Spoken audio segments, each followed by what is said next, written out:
네, 옆 사람과 인사하시겠습니다. 반갑습니다. 축복합니다. 사랑합니다. 네, 주님 여기 계시기에 찬송인데요. 주님이 여기 계신 줄 믿습니다. 우리가 어디 있든지 주님이 함께 계십니다. 그러니 거기가 물 위여도 반석처럼 우리도 걸어가는 은혜가 있으시기를 축복드립니다. 부활절을 보내고 있는데요. 부활절은 50일 동안의 기쁨의 절기입니다. 40일간의 예수님의 고난과 십자가를 묵상했던 사순절이 지나고 50일간의 부활절기가 시작이 되었는데요. 온전히 기뻐하시고 부활의 기쁨과 봄의 기쁨을 마음껏 누리시기를 축복드립니다. 요즘 우리는 12제자들에 대해서 한 사람씩 은혜를 나누고 있는데요. 저도 이번 기회에 제자들 한 사람 한 사람씩 이렇게 매주 묵상하면서 많은 은혜를 받고 있는데요.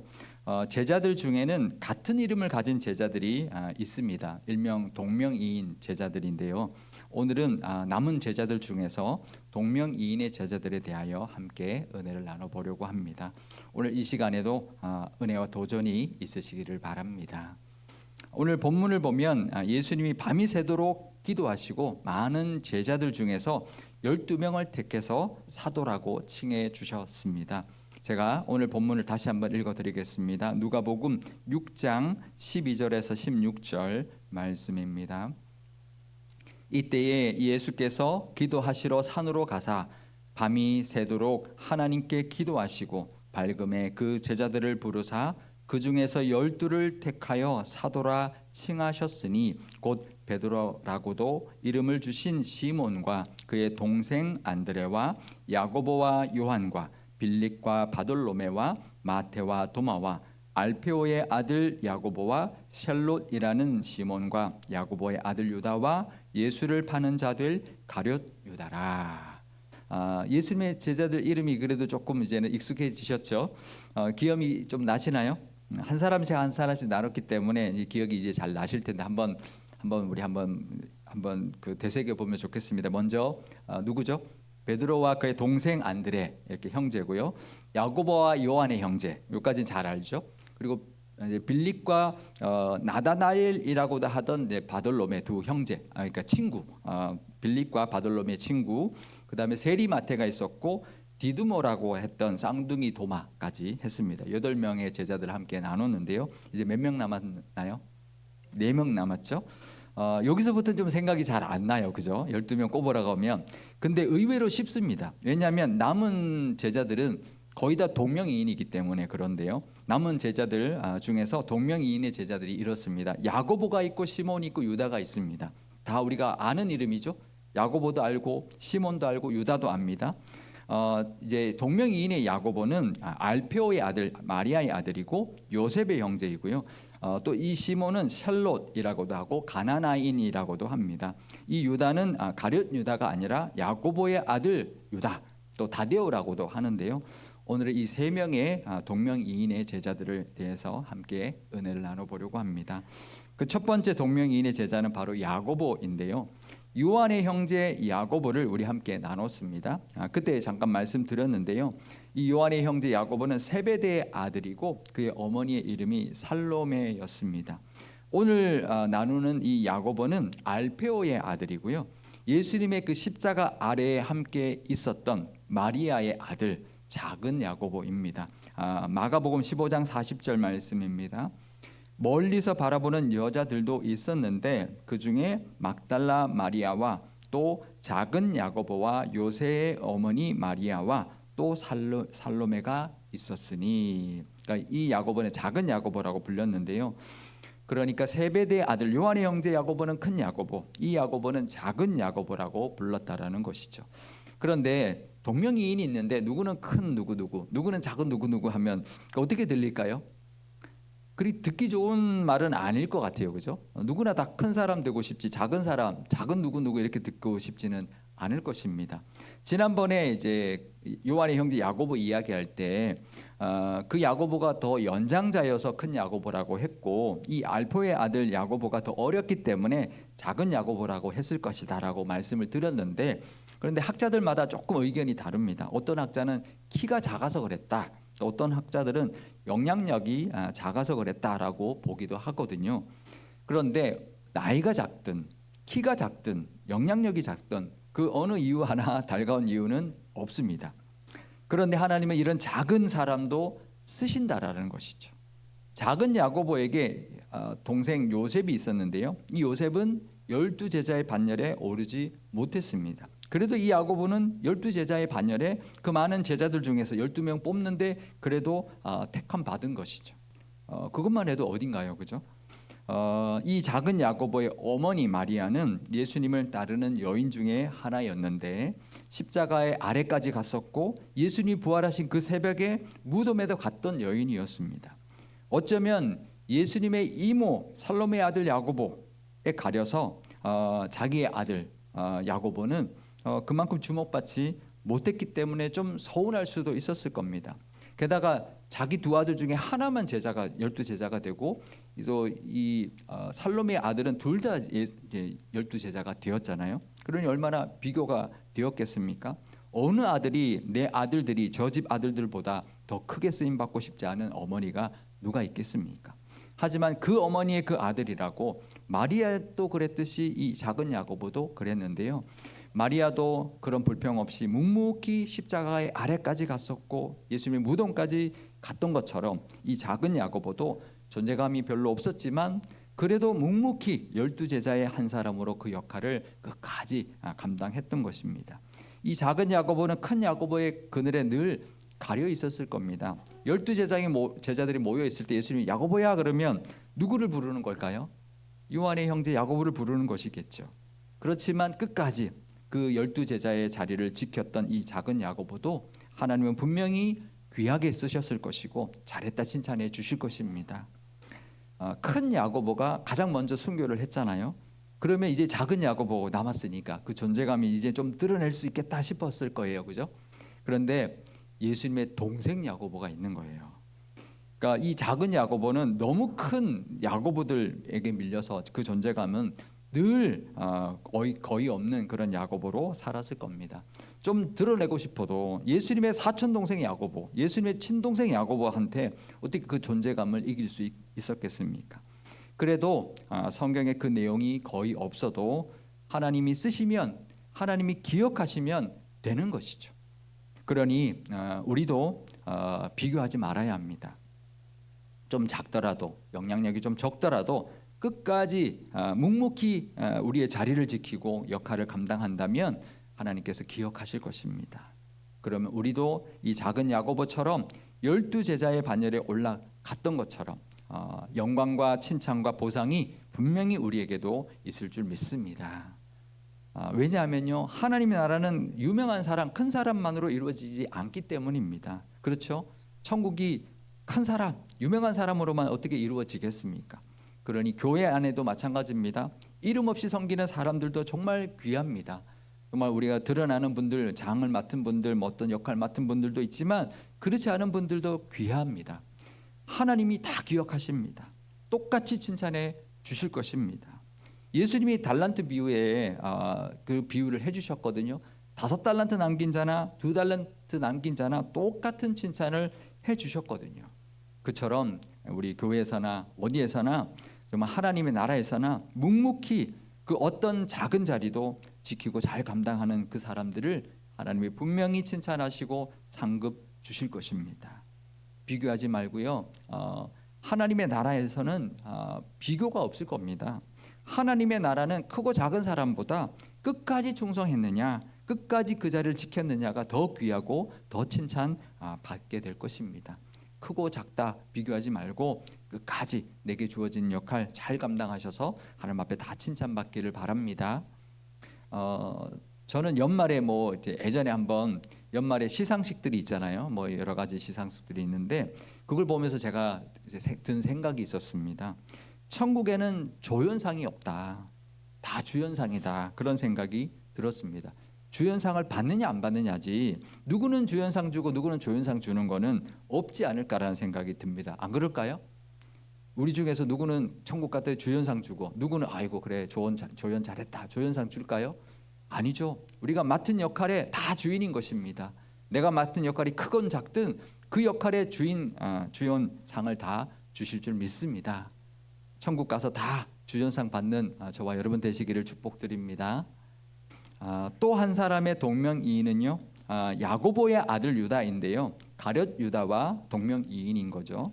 누가복음과 사도행전에는 야고보의 아들 유다 이렇게 나오는데 마태복음과 마가복음에서는 다데오라고 나옵니다. 그러니까 12 제자들 이름을 쭉 이렇게 나열해 보면 마태복음과 마가복음에는 하고 다 다른 누가복음, 사도행전 다 똑같은데 이 다데오하고 유다만 다르거든요. 그래서 이 두 사람이 이 두 이름이 같은 사람의 이름이다. 그래서 이 사람도 유다라는 이름도 있었고 다데오라는 이름도 있었던, 이름이 두 개였던 사람이었을 것이다라고 보고 있습니다. 왜냐하면 제자 중에 이런 제자들이 있었죠. 바돌로메와 나다나엘, 이름이 두 개였던 사람으로 보고 있고, 또 세리, 마테와 레위는 정말 같은 사람이다라는 게 확실하죠. 그러니까 이처럼 유대인들이 이름이 두 개였던 사람들이 있는데 이 유다도 바로 다데오라는 이름도 가졌던 그런 사람이라고 볼 수가 있는 것이죠. 가룟 유다는 성경에서 여러 번 등장을 하는데요. 이 알페오의 아들 유다는 제자 명단에만 이름이 나오다가 딱 한 번 그가 한 말이 성경에 기록되어 있습니다. 요한복음에 나오는데요. 그 요한복음에 보면 예수님이 마지막 만찬을 하시고 내가 너희를 위하여 이제 거처를 예비하러 갈 것이다. 내가 어디로 가는지 너희가 안다라고, 알 것이라라고 말씀하셨을 때 그때 도마가 우리가 그 길을 어떻게 알겠습니까? 라고 물었거든요. 그때 예수님께서 내가 길이요 진리요 생명이다라고 말씀해 주셨습니다. 그 유명한 말씀을 도마가 했던 그 질문으로 이제 하게 해주신 말씀인데요. 그때 옆에 있던 또 빌립이 하나님을 보여주십시오라고 말하거든요.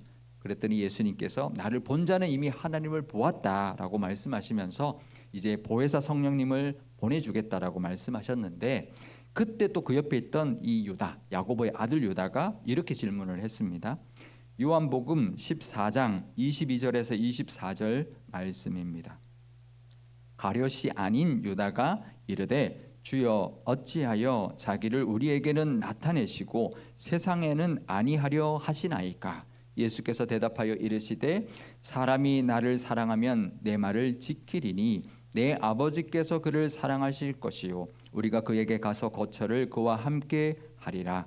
나를 사랑하지 아니하는 자는 내 말을 지키지 아니하나니 너희가 듣는 말은 내 말이 아니요 나를 보내신 아버지의 말씀이니라.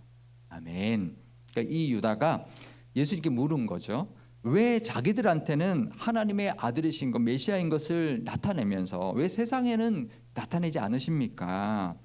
이제 이런 거죠. 세상의 왕의 모습을 딱 보여주고 그 능력을 보여주면 세상이 뒤집어지고 누구나 예수님을 왕으로 메시아로 오신 분임을 이제 믿고 의지하고 또 인정하지 않겠습니까? 이제 왜 그런데 안 드러내십니까? 이러는 거죠. 이 유다의 질문이 우리도 하는 질문 아닌가요? 우리가 믿는 하나님이 좀 세상에 이 온 세상 사람이 다 알 정도로 딱 나타나셔가지고 내가 이 온 세상을 만든 하나님이다, 내가 이 온 세상을 주관하는 신이다, 이렇게 한다면 다 믿지 않을까요? 또 하나님 다 인정하지 않을까요? 그런 의문이 우리도 들 때가 있는데요. 이제 유다의 질문이, 유다의 의문이 그것이었던 거죠. 그때 예수님이 이렇게 대답하셨습니다. 하나님의 나라는 그런 게 아니다. 하나님의 나라는 힘과 외적으로 임하는 게 아니다. 하나님의 나라는 우리의 안에, 우리 내면에 임하는 것이다 라고 말씀하신 것이죠. 그리고 하나님을 사랑하는 자에게 그 말씀이, 하나님의 말씀이 임하게 되고 그 말씀에 순종하는 사람 안에 하나님의 나라가 임하게 되는 것이다 라고 말씀해 주신 것입니다. 그렇습니다. 예수님을 사랑하지 않는 사람에게는 아무리 말해도 알아듣지 않습니다. 믿지도 않습니다. 그 광야에서 이스라엘 백성들이 그랬잖아요. 그 많은 이적을 보고도 하나님을 의지하지 못하고 다른 우상을 섬기고 또 애굽으로 돌아가자 그랬지 않습니까? 그러니까 세상 사람들에게 그렇게 외적으로 어떤 그런 모습으로 드러내는 건 그게 다가 아니라는 거죠. 아무리 십자가의 은혜를 이야기해줘도 받아들일 준비가 되어 있지 않은 사람은요, 예수님을 절대로 메시아로 받아들이지 못하게 되고 하나님의 나라가 그에게 임하지 않는다라는 것이죠. 우리에게도 그 믿음으로 그 의문도 그 의문을 이 유다의 질문에서 대답해 주신 예수님의 그 말씀으로 우리도 깨닫고 하나님을 우리에게 믿게 해주셨으니, 말씀을 우리가 받게 해주셨으니, 거기에 순종하게 해주셨으니 우리도 하나님의 자녀가 되었고 하나님의 나라에 우리가 의지하며 살아가게 된다라는 것을 기억하면서 감사하며 살아가시기를 바랍니다. 이 유다는 그때 외에는 거의 드러나지 않는 제자였습니다. 그렇지만 주님과 늘 함께했고 주님 안에 늘 거했던 제자였습니다. 우리도 이 야고보의 아들 유다 다데오처럼 비록 드러나지는 않아도 영적인 그런 궁금증이 있다면 영적인 어떤 그런 질문들을 하나님 앞에 드리고 기도하고 또 하나님께서 깨닫게 해주시면 그걸로 인해서 더 깊어지고 늘 하나님과 동행함으로 주님 안에 거하는 복이 있으시기를 축복드립니다. 마지막 동명이인은 셀롯이라는 시몬인데요. 시몬 베드로와 본명이 같은 사람이죠. 마태복음과 마가복음에서는 가나나인 시몬이라고 되어 있고요. 누가복음과 사도행전에 보면 셀롯이라는 시몬이라고 되어 있습니다. 이 가나나인은 우리가 이제 가나안 사람, 가나난인 뭐 이렇게 이제 오해하는 경우가 있는데요. 보여주시면 가나나라는 게 가나안이 아니고 가나나입니다. 가나나인. 가나나 사람이라는 거죠. 이거는 아람어인데요. 카나나라는 단어에서 나온 말인데 열심이 있는 자, 열심당을 뜻하고요. 셀롯은 헬라어입니다. 젤로테스라는 단어에서 나온 말인데 이것도 열심 있는 자, 열심당이라는 뜻입니다. 그래서 이 말이 같은 뜻인데요. 하나는 아람어고 하나는 헬라어입니다. 이것과 비슷한데요. 베드로를 게바다라고도 했죠. 게바가 아람어고 베드로가 헬라어입니다. 그래서 게바다 바드로다라고 하는 것은 그 당시 이스라엘 사람들이 썼던 아람어로 말하는 것이 게바고 기록할 때는 헬라어로 기록했으니까 베드로다 이렇게 기록을 한 건데요. 가나나인은 사용하던 아람어고 셀롯은 기록한 헬라어인 것이죠. 그러니까 결국은 같은 말이고 이 시몬이 열심당원 출신의 제자였다라는 것을 말해주는 것입니다. 셀롯은 열심당원 사람들인데요. 로마에 저항을 해서 무력으로 싸웠던 유대인들이었습니다. 로마에 세금 납부를 하는 것을 거부했고요. 또 통치를 거부했고 반대했고 독립운동을 무력으로 했던 사람들이었습니다. 그 중에서도 더 가장 과격한 사람들을 시칼이라고 했는데 왜 시칼이라고 그랬을까요? 시칼을 들고 다녔거든요. 이제 단검, 우리가 시칼 그리고 이제 단검을 숨기고 다니다가 암살을 했던 사람들이었습니다. 군중 속에 숨어 있다가 그 단검으로 로마의 관리나 또 그런 로마에 협력하는 사람들을 암살하고 막 소란이 일어날 때 군중 속으로 사라지는 방식으로 단검이니까 잘 숨길 수 있으니까 그런 방식으로 독립투쟁을 했던 사람인데요. 주로 누구를 공격했냐 하면 로마의 군인이나 로마의 관리나 로마에 협력했던 유대인들을 대상으로 했습니다. 그 중에는 세리도 포함이 되었는데요. 그러니까 이 셀롯 출신 시몬은 아주 급진적인 민족주의자 출신이었던 거죠. 그런데 예수님의 제자 중에 세리가 있었잖아요. 누구죠? 마태잖아요. 근데 이 마태하고도 같은 12제자로 함께 동고동락했다라는 것이죠. 그렇게 과격했던 사람이 어떻게 이 세리 출신 마태를 받아들일 수 있었을까요? 어쩌면 늘 세리 마태가 못마땅했을 수도 있을 겁니다. 그리고 세리였던 사람을 제자로 예수님 받아들인 것도 이해하지 못하고 나는 도저히 같이 못하겠다. 그리고 떠나버렸을 수도 있었을 겁니다. 그런데 이 시몬 셀롯 출신이었음에도 예수님의 제자로 끝까지 남아 있었다라는 것이죠. 사실 쉽지 않습니다. 어떻게 그럴 수 있었을까요? 예수님의 가르침을 들으면서 변화된 것이죠. 열심당원이었지만 그 열심의 방향이 바뀐 것이죠. 열심의 방향이 바뀐 사람이 우리가 잘 아는 사람이 있습니다. 누군가요? 사도 바울이죠. 처음에는 예수 믿는 사람은 죽였고 또 잡으러 다녔던 사람인데 예수님을 믿고 난 뒤에 그 열심이 복음을 위한 열심으로 바뀌었는데요. 이 셀롯 출신 시몬도 그랬다라는 것이죠. 그 열심의 방향이 이제는 정치적인 해방이나 투쟁이 아니라 참된 진리를 붙들고 예수님의 사랑으로 변화시키는 나라를 위한 것으로 바뀐 것입니다. 단칼을 품고 다니는 게 아니라 예수님의 사랑과 복음을 품고 다니는 사람이 되었던 것이죠. 하지만 이 시몬의 성격은 아마 불같았을 겁니다. 원래 불같은 그런 성격의 사람이 이런 열심당원이 되는 거죠. 근데 우리의 아들, 불같은 사람 이런 별명을 가진 예수님이 지어준 사람이 누구였나요? 야고보와 요한이었잖아요. 그런데 이 셀롯인 시몬도 만만치 않았을 겁니다. 칼도 들고 다녔던 암살자 출신, 그런 단체 출신이었는데 그 성격이 어디 가겠습니까? 그런데요, 복음서 내내 그런 불같은 성격이 나타났다는 것이 한 번도 기록된 것이 없습니다. 안 했는데 했는데 안 했을까요? 만약에 사마리아 사람들이 예수님과 제자들을 받아주지 않았을 때 이 야고보와 요한이 예수님 불을 내려서 저들을 다 죽게 합시다 뭐 이렇게 말하는 거를 충분히 이 시몬도 하고도 남을 사람이었는데 그러지 않았던 것이죠. 오히려 야고보 요한이 그랬던 것이죠. 그러니까 기록되지 않았을 겁니다. 만약에 시몬이 그랬으면 시몬이 그랬다라고 기록했겠죠. 예수님이 겟세마네 동산에서 잡히실 때 누가 칼을 빼서 그 대제사장의 종 말고의 길을 베어버렸는데요. 누구죠? 시몬은 시몬인데 이 시몬이 아니라 시몬 베드로였습니다. 얼마든지 이 셀롯인 시몬은 그럴 수 있는 사람이었습니다. 그런 출신의 사람인데, 근데 이 셀롯은 전혀 그런 때 등당하지 않습니다. 그 자리에 있었는데도 그런 성격이 드러나지 않은 거죠. 상당히 많이 변한 사람이었던 거죠. 사실 그 출신이 늘 다르면요, 그 출신 때문에 늘 갈등도 많이 할 수 있고요, 그 성향을 늘 드러내기가 쉽습니다. 근데 이 시몬이 전혀 그러지 않았다는 거죠. 완전 사람이 바뀐 것입니다. 우리도 가진 성격, 기질들 다 있습니다. 믿음으로 이기시기를 바랍니다. 우리가 성격이 좀 있으신 분들이 있잖아요, 그죠? 근데 제가 볼 때는 성격 없는 사람은 없어요. 다 성격 있는데 그걸 드러내느냐 안 드러내는지 한 성격 다 있으시죠?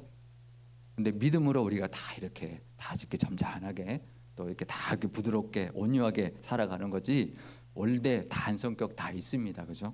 하지만 이 시몬처럼 우리도 믿음으로 이렇게 하나님의 은혜 가운데 서로 사랑하고 살아가고 있는 줄 압니다.